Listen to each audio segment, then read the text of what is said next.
El día de hoy vamos a adentrarnos en una serie de audios, los cuales comparten la característica de ser especialmente aterradores, tanto por su contenido como por la historia de fondo, y mismos que han rondado en internet causando profundo malestar a quienes se han topado con ellos.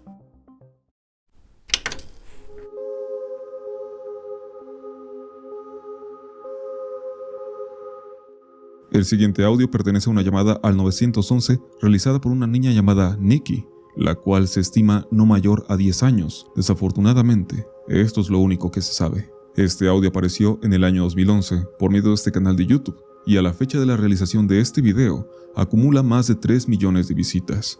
El asunto es que el contexto golpea tan inmediatamente como es reproducido. La pequeña Nikki llama a la operadora para solicitar ayuda, pues ha descubierto a su hermano mayor sin vida. Este ha usado un arma para este fin. Nikki está tanto aterrada como triste, y apenas logra comunicarse de manera apropiada con la persona del servicio de emergencia del otro lado de la línea. Dada la naturaleza ya de por sí hórrida y autoexplicativa del audio, no puedo reproducirlo en su totalidad, pero aquí tienes un fragmento.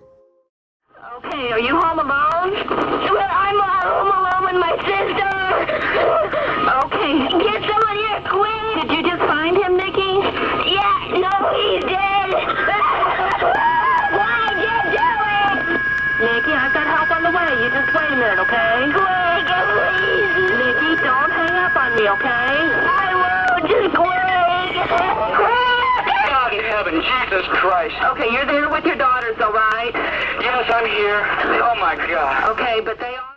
Como podemos apreciar al final, llega el padre a atender la llamada, visiblemente consternado, aunque con el temple suficiente para poder comunicarse con el servicio de ayuda. Hay que decir que de inicio, no parece haber una fuente clara sobre dónde surgió el audio, aunque al final del video aparece esta pantalla de texto que nos da el nombre de George Dutchard y menciona ser parte del Centro de Capacitación para la Intervención en Casos de Suicidio de Nueva Orleans, en Luisiana. Asimismo, se deja el enlace de una web llamada Suicide After, que coincide con el nombre del canal que lo subió. Al revisar no aparece nada de este sitio web, ni siquiera en Wayback Machine, aunque sí parece haberse guardado registros.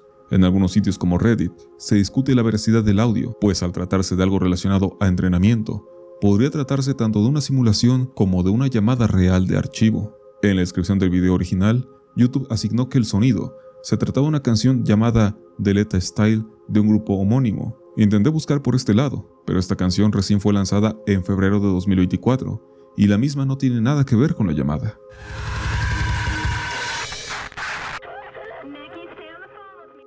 La verdad es que, auténtica o no, la llamada de Nikki no deja indiferente a nadie, pues nos plantea una situación angustiante que nos ayuda a dimensionar no solo la clase de cosas para las que deben estar preparados los servicios de emergencia en Estados Unidos y otras partes del mundo, sino que a su vez sirve como evidencia de lo que queda para los familiares una vez que alguien decide poner fin a su existencia. Un audio por demás atroz, debido a la situación tan próxima que se nos cimenta.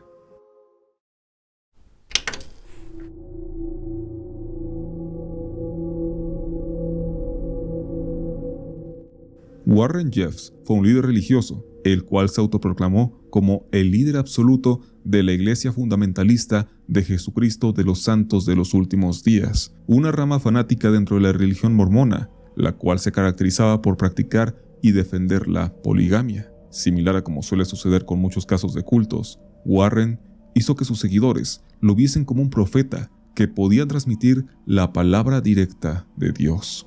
Hay todo un documental de 4 partes en Netflix llamado Keep Sweet, Pray and Obey, que aborda a detalle las vivencias de quienes formaron parte del culto mientras Jeffs estaba a cargo. En realidad es un tema que daría para su propio video, pero para fines prácticos podríamos resumirlo a que, por principio, esta rama de la religión mormona nace a partir del impedimento que esta última tiene sobre la poligamia.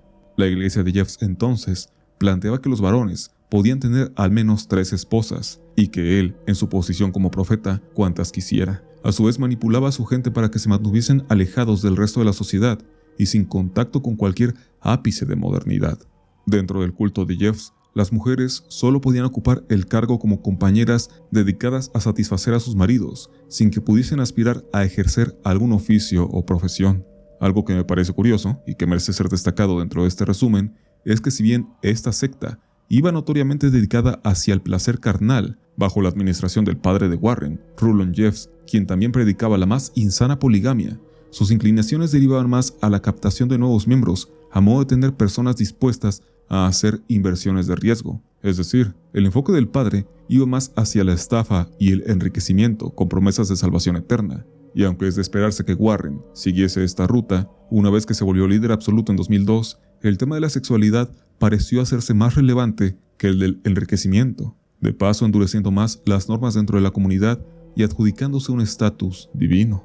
Llegando al punto central que ubica a este hombre dentro de este video, tenemos que Warren se casó con 78 mujeres, de las cuales casi 25 de ellas eran menores de edad bastante jóvenes, preadolescentes de hecho, y dentro de sus múltiples manías extrañas, gustaba de tomar notas y hacer grabaciones metódicas de muchos de sus movimientos y pláticas con sus fieles. Es así que existe una serie de audios donde el hombre deja ver su manipulación para obtener momentos íntimos con las más pequeñas de sus esposas y seguidoras. Cuando la policía lo arrestó en agosto de 2006, le fueron encontrados una gran cantidad de aparatos entre computadoras y teléfonos celulares, mismas donde se hallaron grabaciones de sus interacciones, destacándose una muy específica en la que el sujeto abusaba sexualmente de una de sus esposas de 12 años de edad.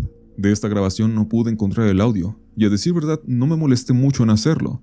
Sin embargo, encontré una transcripción que es la que estás viendo en pantalla, y es bastante autoexplicativa sobre el contenido y lo que está sucediendo. Estas grabaciones, tan indigestas como pueden ser, aparentemente quedaron en custodia de las autoridades y no son accesibles para el público. Sin embargo, en YouTube se puede encontrar un fragmento de casi 11 minutos, subido en agosto de 2011, donde se puede escuchar a Warren hablando frente a un grupo de niñas y básicamente manipulándolas bajo la idea de dejarse conducir por él para alcanzar la santidad y ser llevadas por el camino correcto. En este audio no se dice nada explícito, y por sí solo sería difícil de comprender, pero una vez tenido el contexto, sirve como la prueba del actuar de un agresor disfrazado de líder bondadoso. Finalizando este escueto relato, en septiembre de 2007, Warren fue declarado culpable de cooperar en al menos un par de casos de abuso íntimo, y fue condenado a cadena perpetua en la prisión estatal de Utah. Un mes después, fue trasladado a Texas, donde hubo ligeros cambios sobre su sentencia y el enfoque de las mismas, pero volviéndolo elegible para libertad condicional para julio de 2038. A lo largo de los años, Warren ha intentado quitarse la vida, hacer huelgas de hambre e incluso padeciendo colapsos nerviosos como una forma de luchar o evitar los procesos que le siguen imputando. Pero la realidad es que parece que aún a la fecha permanece como líder del culto, mismo que no ha desaparecido y de hecho sigue siendo una de las organizaciones religiosas más lucrativas de la Unión Americana. Como digo, es un caso que podría dar para ser abordado a mayor profundidad, y pese a que no tenemos un audio tan descriptivo, de verdad, consideré que debía darse a conocer. Showed me he is very pleased with this group of 12 ladies, willing to do whatever you're called on to do, and others that have stepped forward and are learning how to live the higher order of the celestial law. And in those revelations, the Lord said, be willing to do whatever He directs through your husband. We believe in revelation. Walk in the light, and the light will grow in you. Walk in the light, and the light will grow within you. I would like to know if any of this group is having trouble with bad dreams, evil desires, evil thoughts, trying to thrust upon you. Since you've been participating in the higher order of administering, if so, you can remain in the waiting room and one by one talk to me.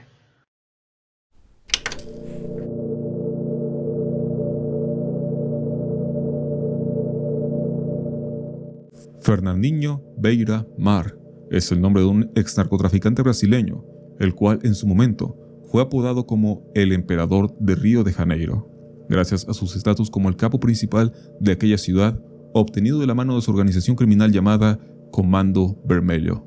Similar al caso anterior, hay mucho que podríamos hablar de este sujeto, pero me quiero centrar en un momento bastante especial que hizo que todo Brasil cayera aterrorizado.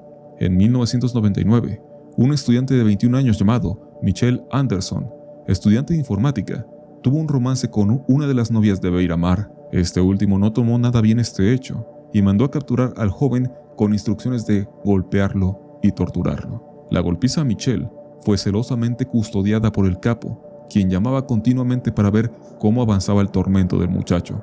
De estas llamadas se extrae el siguiente audio, donde, de modo irónico, Beiramar le pregunta a Michel por su estado físico. El audio, aunque es posible encontrarlo en YouTube ya que fue extraído del fragmento de un noticiero y por ende ha sido mostrado a muchas personas, no deja de ser aterrador. Así que recomiendo discreción. Alô, oi! Eu tô com os dois pés, os dedos tá tudo pendurado. Tá pendurado. A orelha direita, arrancado tudo. Não dá pra ouvir, não. Eu tô escutando só um barulho fazendo assim, ó. E na orelha esquerda, arrancado um pedaço só pra me tentar ouvir, senão eu nem consigo falar com você. Mas você tá falando aí, cara? Vai tirar teus dois pés já também? Tá tudo pendurado, tá só o calcanhar. Caramba, e os dedinhos? Os dedinhos tá tudo pendurado. Tem mais alguma coisa pra falar pra mim ainda ou não? Fale tudo. Se eu soubesse, eu nunca tinha me envolvido. É, não é, né? Eu só de coração pro senhor. Eu não tô conseguindo nem andar. Tem que tentar colocar eu pra andar. Não dá não. Garanhão, né? Pô, não, senhor. É aqui. Ela acho que tá procurado, porque eu meio que passado. Não, mas eu não vou deixar ele fazer isso contigo, não. Porque ela tem que estar inteira, pô. Ela tem que estar inteira. Vem pra casa, quando você for embora pra casa, vou mandar um táxi pra você levar até a porta de casa. Não, quer primeiro pro Duca ou quer primeiro direto pra tua casa? Como es notorio, Beiramar se burla del joven ante su situación, mostrándose contento con su sufrimiento. Por otra parte, la chica por la cual habría empezado todo este problema, de nombre Joelma, se encuentra desaparecida desde agosto de 1999, a la par que ocurrió el rapto de Michel. Podemos imaginar lo que sucedió con ella una vez que Beiramar se enteró del amorío. En cuanto a este criminal, algo que podríamos destacar es que en el periodo en el que sucedió todo esto, él se encontraba prófugo de la justicia, pues en 1996 había sido condenado a 12 años de prisión por sus delitos de narcotráfico, pero escapó de la misma luego de 9 meses tras sobornar al personal, y aparentemente, para este punto, se encontraba en Paraguay, pues se había unido a otro grupo criminal, dedicándose al contrabando de armas para las guerrillas de Colombia, país donde justo sería capturado y extraditado hacia Brasil en 2001, permaneciendo en la cárcel desde el 2002. Ahora, aquí hay cierta confusión con respecto a la sentencia final que Beiramar está cumpliendo, pues mientras en Wikipedia se menciona que al ser arrestado fue acreedor a una pena de 30 años de prisión, en un medio local de Brasil se menciona que estos 30 años son la pena establecida por la muerte de Michel Anderson, pero que independientemente de esto, en 2002 ya había recibido una pena de 120 años por haber armado la rebelión que lo hizo escapar de la cárcel con anterioridad. Aún así, es casi seguro que, desde su reclusión, sigue ejerciendo un poder considerable en la vida delictiva de Brasil, sin duda un caso escalofriante en todos los sentidos.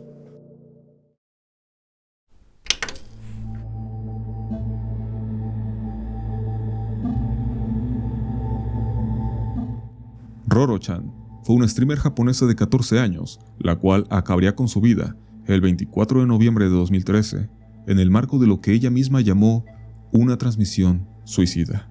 Esta chica, bajo el nombre de Roro-chan 1999, había comenzado a crear y transmitir contenido un año antes en una web de video popular de su país. Siempre aparecía cubriéndose el rostro y hacía cosas tales como tocar el piano, cantar o pequeños videoblogs hablando sobre su vida y con su audiencia. Pero a la par de esto, también llegaba a cometer cosas peligrosas, como correr entre autos en movimiento o ubicarse al borde de cornisas, siendo esto último el material más característico y por el cual ganó una cierta cantidad de seguidores. Este es un caso bastante popular y que estoy seguro ya habrán visto en otros lugares, así que para el caso nos enfocaremos en lo pertinente al audio de su última transmisión. Días antes, el 17 de noviembre, Roro habría publicado un hilo en Futaba-chan donde abordaba la idea de hacer una transmisión quitándose la vida para lograr convertirse en una leyenda de internet, pero no especificaba más, ya que no quería arruinar la sorpresa.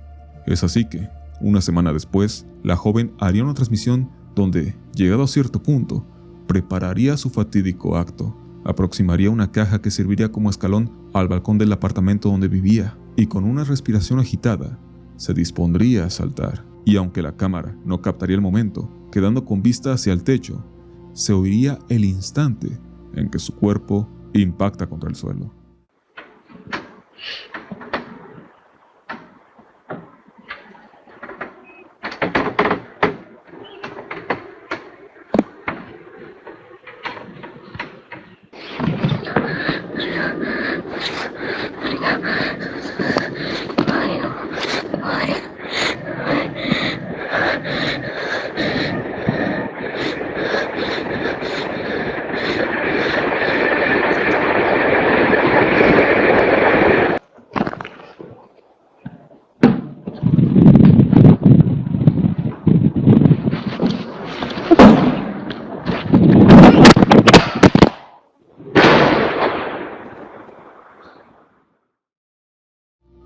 El hecho de su muerte sería abordado por noticieros japoneses, dando fe de que ella, de verdad, había acabado con su vida. Sobre esta línea se ha discutido mucho a lo largo de los años, mencionándose que la chica fue coaccionada e intimidada por sus seguidores para llevar a cabo el acto, aunque el comportamiento anterior de Roro parece arrojar luz sobre otros problemas psicológicos por los que pudo haber atravesado a su corta edad. En 2020, el caso ganaría exposición gracias a una canción y video musical de la banda Shinsei Kamate-chan, en la que se aborda el probable proceso que llevó a Roro a su final, mismo el cual, al momento de escribir el guión de este video, acumula más de 34 millones de visitas. Un caso lamentable, con el que muchas personas han empatizado, y que sirve como evidencia de la importancia que se le debe brindar a la salud mental de los adolescentes, y a su vez, de los peligros que puede abarcar el uso irracional de Internet en cuanto a la obtención de viralidad.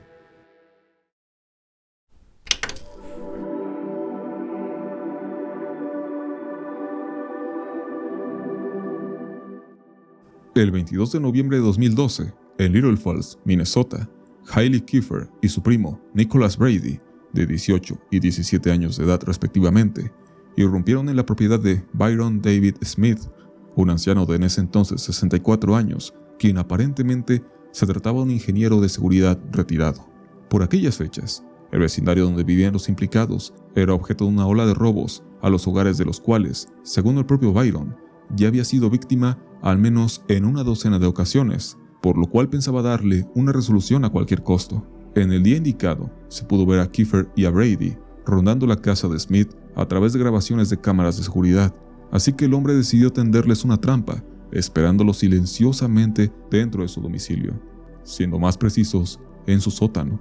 Smith preparó el escenario a la espera de los presuntos ladrones, prevaleciendo en completa calma por más de 12 minutos, sentado en una silla escondida en la penumbra, hasta que pudo escuchar una de sus ventanas romperse, y notó la presencia de Brady, quien comenzó a caminar por la casa, hasta que decidió descender por las escaleras del sótano, momento en el cual Smith abrió fuego contra el chico, disparándole en un par de ocasiones mientras bajaba, y una vez más en la cabeza cuando el cuerpo cayó al piso.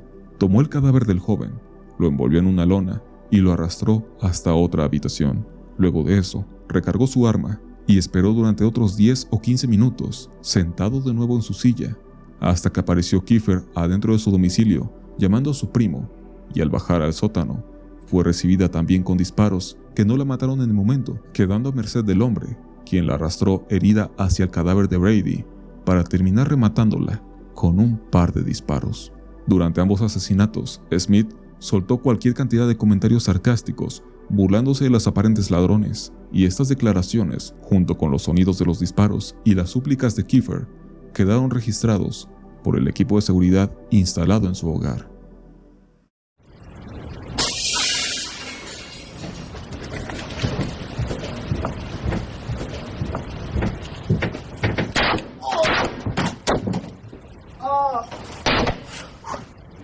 You're dead.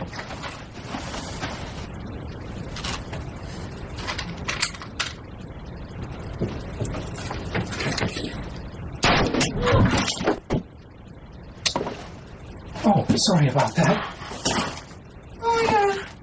You're dying. Bitch.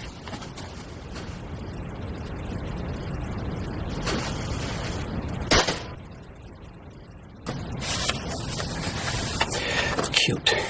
I'm sure she thought she was a real pro. I feel a little bit safer.